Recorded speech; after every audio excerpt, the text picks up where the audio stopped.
Hey guys, I gotta run an idea by you real quick. You see, I have my original PS4 here. It's a good condition, still works, but it's hella old. I wanna try to make a little money off of this. 500 instead of its original 400 price. But no one wants to pay that much for something that's this old. So I put together this little package that is sure to get people to buy it.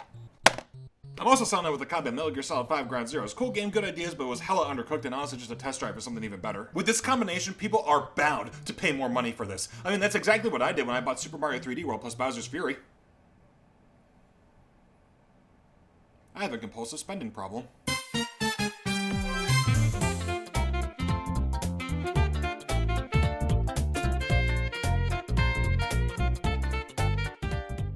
"3D Mario, now that's what I'm talking about. As much as I love Mario's 2D games, there's just something so cool and special about his 3D ones. Mario 64 and Sunshine are some of the most important games of all time as they help pioneer the 3D platformer and collectathon. I first got to experience the game with Mario 64 DS, which is honestly way better than I remember it being. Seriously, it's actually not that bad. But then there's the Galaxy games, which to me are the cream of the crop with the Mario series. Excellent level design, awesome controls, just an overall awesome idea and epic scope. There's just something so exciting about these games. But the strange thing is, after Galaxy 2, we wouldn't get a 3D Mario game of this nature until 2017's Mario Odyssey, which, as I've stated before, is a fantastic Mario experience, but until then...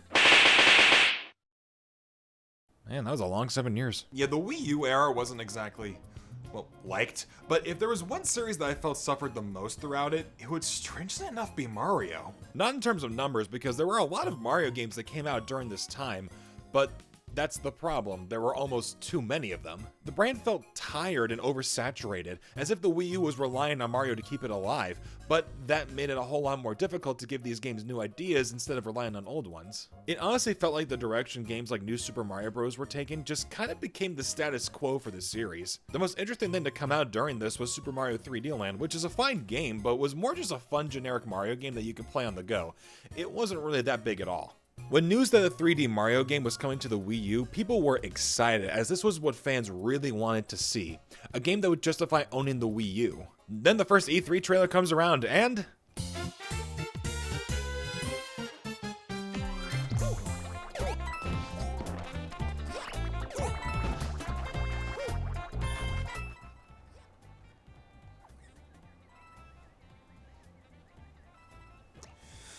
Uncle call hospice. Look, we can say what we want about the game now, but this first trailer was probably one of the lamest things Nintendo's ever released. It just looked like an HD version of 3D Land with multiplayer. People were not happy with this announcement. Now granted, the second trailer definitely painted the game in a much better light. We got to see some more interesting gameplay, new power-ups, and we got to listen to some of the game's fantastic soundtrack. I got the game holiday of 2013, and my cousins and I played the hell out of it.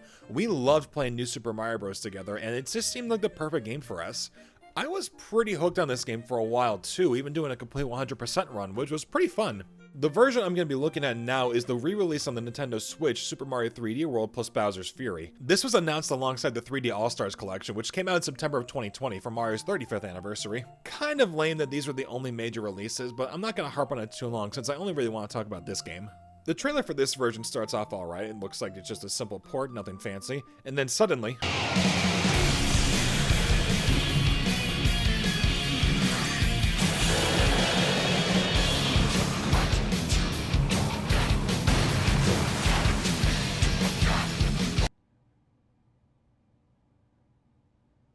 Is he gone? This mode looked insane. A giant open sandbox to explore as Mario with his power-ups, and being forced to fight this freakish version of Bowser. This section alone was enough to get people interested to buy this game again. I was hesitant to purchase this originally as it was retailing for $60, more than what the original release did, but the second half of this game, Bowser's Fury, it really did seem like a whole new part of the adventure, something that would make the $60 absolutely worth it.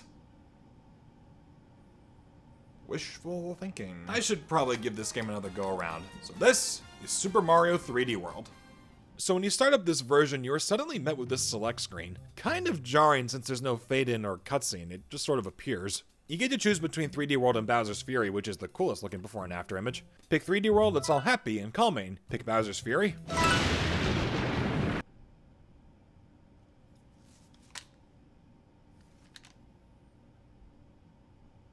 Where did these come from? So Super Mario 3D World starts off with Mario, Luigi, Peach, and Blue Toad, canonically named Buckenberry. Well, that's not fair. I'm allergic to buckins. They come across this clear pipe where a magical creature called a Sprixie pops out. She lets us know that her friends were kidnapped by Bowser when suddenly, whoa! Okay, Bowser, how are you fitting inside that pipe? What happened? What are you doing? Are you made of jello?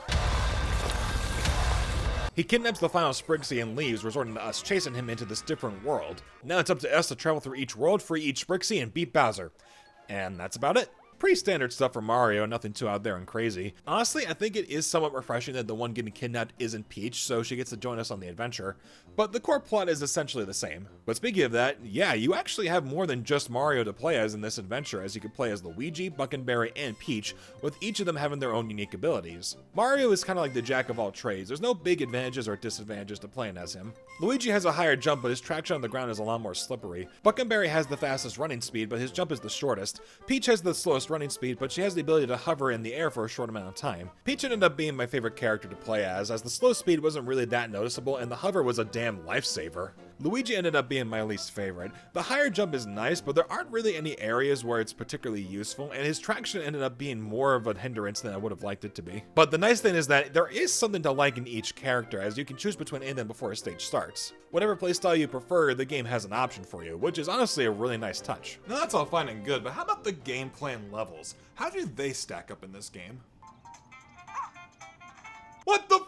He can jump? This is one of the more basic Mario games. That's not a bad thing, but man, is it hard to be anywhere near as enthusiastic about this game compared to Odyssey or Galaxy. 3D World and subsequently 3D Land are kind of the odd ones out in 3D Mario, which is kind of ironic since a big criticism of both is being way too safe and familiar. 3D Mario generally emphasizes a handful of big levels for you to explore through. Be it the paintings in 64 or the kingdoms in Odyssey, they usually have a bunch of objectives for you to complete in one open world.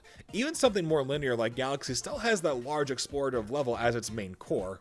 3D World is about as linear as you could possibly get. 8 main worlds, a couple of obstacle course-like stages in each one that requires you to get to the flagpole, all topping off with a castle stage at the end, bada bing, bada boom, bam, you just beat the game. It's simple, it's fun, and it works, but by God is it not interesting. The level designs are good and they can be a lot of fun to blast through, but it's not very memorable at all. It just doesn't feel like a new location for me to invest myself in. It just feels like another level. And I get that some people may think that a Mario game doesn't really need that level of immersion, but literally every other 3D Mario game has that immersive world as a standard. I can name you the different levels in 64, I can name you the different galaxies in Galaxy, I could even name you the kingdoms in Odyssey. But this game, not one level name. I only know these stages as World 1-1, World 1-6, or World Castle Archaeologist. Couple that with the fact that each world uses the same location and themes as most other games in the series, and this ends up being one of the more boring Mario games visually.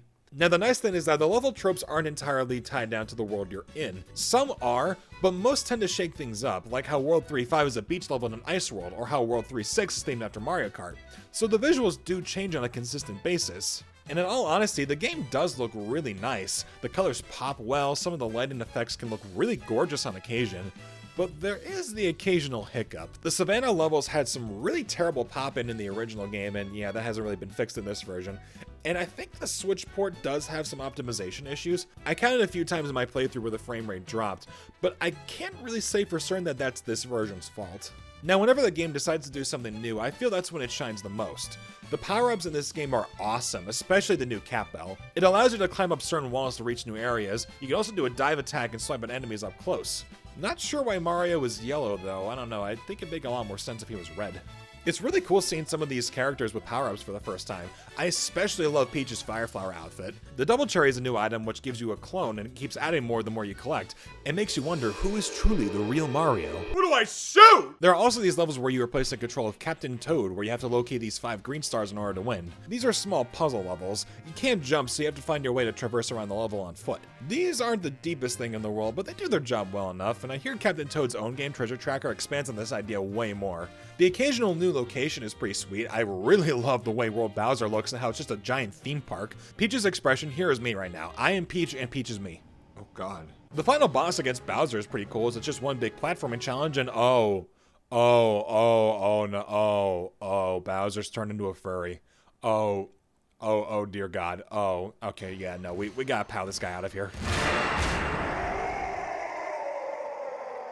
We save the Sprixies, we see the credits roll, and then we see the Sprixies around this rock being like, oh, no, you're not done yet. Yep, there's a whole new section of the game that has been unlocked, as they provide you a rocket ship to go to 3 new worlds, Star, Flower, and Crown. Star is probably the most interesting world of the 3 as it contains completely new levels and even allows you to unlock Rosalina from Mario Galaxy as a playable character. I am playing as a goddess. The $60 is She probably has the slowest ground speed, but makes up for it by having the spin attack Mario could do back in Galaxy, which is one of my favorite techniques. You can attack enemies and use it as a double jump. It's awesome. World Flower is okay. There's a lot of repeated level themes with different handicaps, like a shorter time limit, but some of the levels are pretty fun to play through, just nothing that interesting. Then we have the final world of the game unlocked for us, World Crown, and personally, this is my least favorite area of the game. From unlocking it to playing it, I hate this world. I didn't touch on this too much, but essentially there are 3 types of collectibles for you to find in each level. The green stars, which there are 3 of in every level and are actually needed to unlock some of the levels as you play through the game. These are totally fine. If you keep an eye out for them, you'll find them with no problem and have more than enough to beat the main game.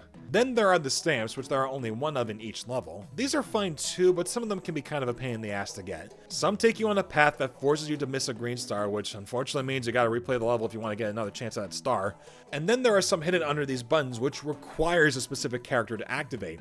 And the game gives you no hints of this at all until you actually get to it. So if you have a character that can't activate it, then you're better off just exiting the stage and picking the correct character. But other than that, these aren't really that much of a problem, and World Flower actually doesn't have any stamps in the levels at all, so that's actually one less thing to worry about. The last collectible is the golden flagpole, which is done by ending the stage at the top of the flagpole. Not too bad, it's pretty easy to get, especially if you have the cat suit, but missing it by just a little bit is worse than death in some cases. Only some cases. Get all of those and World Crown opens up, which hosts the final set of levels in the game. The first being the last Captain Toad level, which is definitely the hardest one in the game. A mystery house, which has 30 green stars for you to get in 1 life and no checkpoints, so messing it up means you gotta do it all over again. Pain in the ass, but doable. Then there's the penultimate level, Champion's Road.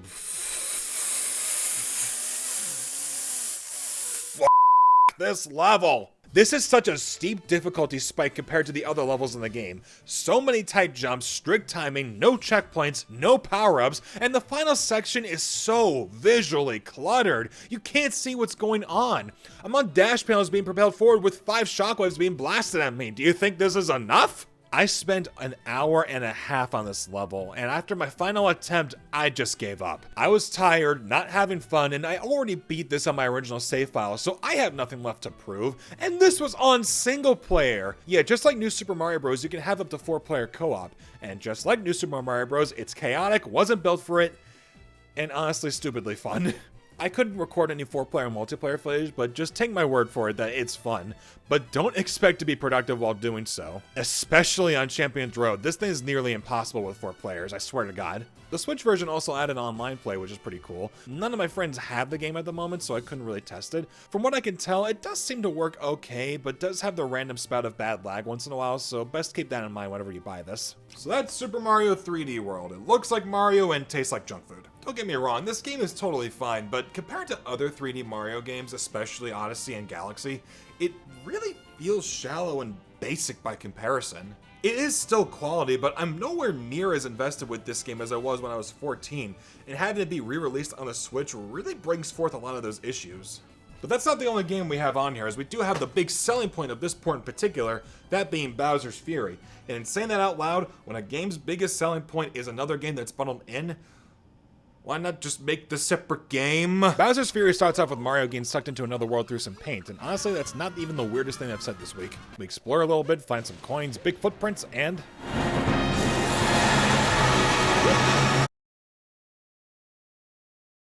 Is it gone? Yep, this is just as terrifying as the trailers made it out to be. I mean, look at that! For the first time ever in a mainline Mario game, Bowser is actually scary. The dark lighting, the glowing red hair, just the fire, the roar, his size, my god, he's intimidating as hell, and I love it. It's not until we find this cat shine that lights up this lighthouse until Bowser finally leaves us alone and hides. We find out from Bowser Jr. that Bowser's ship had crashed into this black goop and corrupted his mind. After begging an incredibly uninterested Mario, seriously, he wants nothing to do with this, we set off to find the missing cat shines and try to save Bowser. The more shines you collect, you are able to unlock a giant cat bell, which turns us into a giant cat where we fight Bowser up close. So let me just say right off the bat, the structure that Bowser's Fury has is awesome. Instead of individual levels, you are given one giant area to explore with different islands to find more cat shines. Probably the biggest world the Mario series has ever gone to this point. I mean, seriously, look at the map. You can go all over the place. It's massive. The more shines you collect, the more the world opens up. And the awesome thing is that it doesn't really matter what shines you go after. If you see one in the distance, you can go get it. Unless it's a location-specific shine, you can find them in whatever order you want. It's a concept that Mario does really well, and now that it's in this much bigger space, you are given so many opportunities to just do whatever you want. You can find any shines you want. You can find any power-ups you want. You can find shortcuts. You can find unintended methods of getting the different shines. It's really cool, and it's all the more upsetting that this idea wasn't as fleshed out as I wanted it to be. If I could break it down at all, Bowser's Fury is essentially a bunch of mini challenges that take place over the 3 main islands. Each island has 3 unique branches for you to explore with its own design, but every section has the same set of missions. Reach the top, collect the coins, find the key, return these kittens to their mother. Now they do fit the different areas very well and are a ton of fun to explore and find secrets in, but you do kind of know what to expect whenever you go into each area. Honestly, my favorite part about this mode is that you can save the items you collect in an inventory and choose them at will. This is amazing. It's so great knowing that I have a proper item for me ready on standby, and I don't have to worry about going out of my way just to find one. And since Bowser's Fury has no lives, whenever you get 100 coins, you get an item. That's brilliant. I love that they found a way to make the coins useful outside of just lives. Not that lives would have really been needed. I didn't end up dying that much in this game since there are very few instant death hazards, and having the items on standby helps keep me protected. The biggest challenge, however, stems from Fury Bowser himself, as every couple of minutes he will emerge from the lake and begin laying rampage to you and Bowser Jr., and the build-up for when it happens is intense. You always see Bowser slowly coming out of the lake. The higher up he goes, the more his spikes protrude, glow hot red, rain begins to fall with this creepy music playing, and then he's out. It is awesome. Once he is out, you have the option to either face him if you have a Super Bell available, or you can find another cat shine to have him go away. However, if you want to save time, go for the cat shines hidden behind the Bowser blocks. Every area has these blocks with Bowser's face, and only he can destroy them. So if you haven't broken a set yet and he's about to come out, make a beeline for those blocks and have him attack them. If you miss your opportunity to get them broken, then you're stuck waiting for Bowser to come back out. As far as I'm aware, with the exception to a Bowser amiibo, there's no proper way to get him to come back out of the lake immediately, so you're just stuck waiting anywhere between 3 to 5 minutes just to get another shot at these blocks.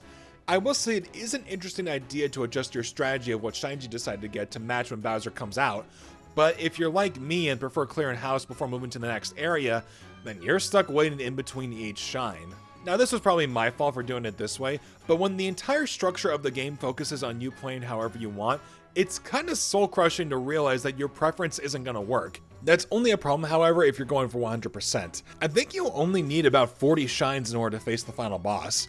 I had 52 when I fought him, and I was shocked to find out that there are only 100 shines in the game instead of the traditional 120. I actually fought Bowser's final form before I even reached the 3rd island. That's how open this game can be if you wanted to. However, you do have to beat Bowser once in order to unlock the game's final shines. A good chunk from the game's opening section opens back up, which is pretty cool to see, and a whole bunch of secret shines are placed all over the other islands, like locating members of Captain Toad's team. There are a bunch of shines for you to locate on the water while riding Plessie, like chasing down bunnies or racing to the finish. The final 5 shines are only available in this part as well. This golden island that holds the shines will only come down to specific sections of the map for you to collect them, but it only comes out when Fury Bowser does. So again, much like the issue with the Bowser blocks, you are stuck waiting for the island to come down just so you can walk up and grab the shine. There's nothing challenging or interesting about getting these, it's just padding for the sake of padding. And the island doesn't show up in the same place twice.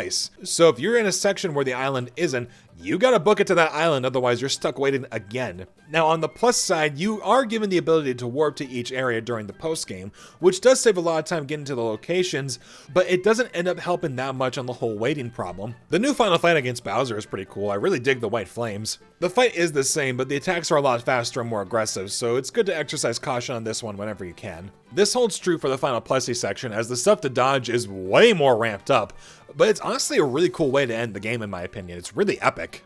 Also, this cutscene is just really funny.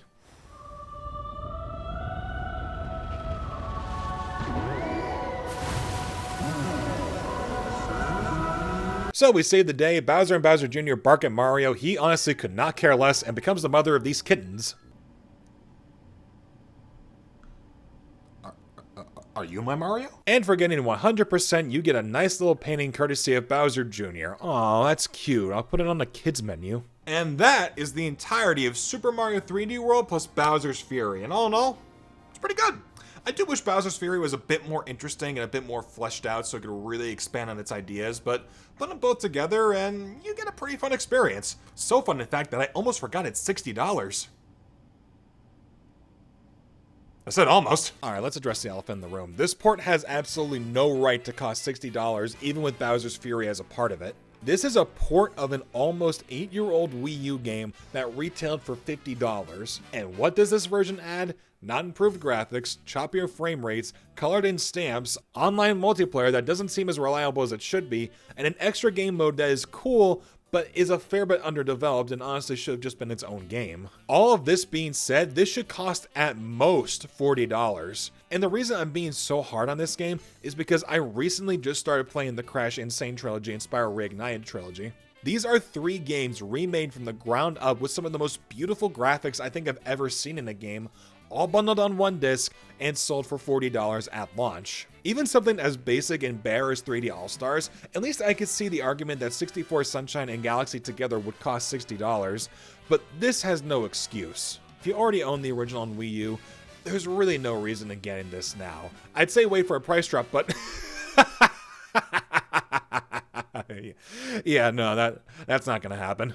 Try buying it used. That's probably gonna be your best bet. It's a shame because I really do like this game, but because of how much it costs for something so old and doesn't really have a whole lot of improvements outside of an extra fun side mode, which granted is fun, but really should have been its own huge game, it really does kind of sully the whole experience. But on the plus side, Bowser's Fury really hasn't enlightened me on the idea of one person standing out in the middle of an empty field all alone screaming, "Where are all the cats?"